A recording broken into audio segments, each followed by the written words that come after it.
Evening ஒரே sweet கிரேவிங்ஸாக இருந்துச்சுங்க. ஃப்ரிட்ஜில் பார்த்தா பட்டர் இருந்துச்சு. சரி, ஒரு Madurai special bun butter try பண்ணலான்னா பன் இல்லை. ஆஃபீஸ்லேருந்து வந்தவரை அப்படியே திருப்பி அனுப்பி பன்னு வாங்க அமிச்சாச்சு.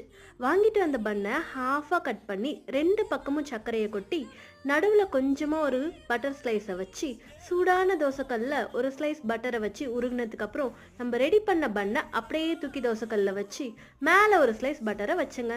சரி, பட்டர் உருக ஆரம்பிச்சதுக்கப்புறம் உள்ளே திறந்து பார்த்தா உள்ள பட்டரும் உருக ஆரம்பிச்சிருச்சு.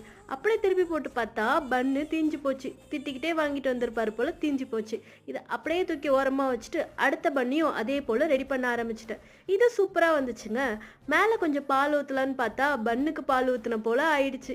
சரி, அப்படியே அந்த பாலெல்லாம் சுண்டி வர்ற வரைக்கும் வெயிட் பண்ணி இன்னொரு பிளேட்டில் ட்ரான்ஸ்ஃபர் பண்ணி மேலே ஒரு பட்டரை வச்சு கொஞ்சமாக எடுத்து சாப்பிட்டு பார்த்தா டேஸ்ட்டு செம்மையாக இருந்துச்சுங்க.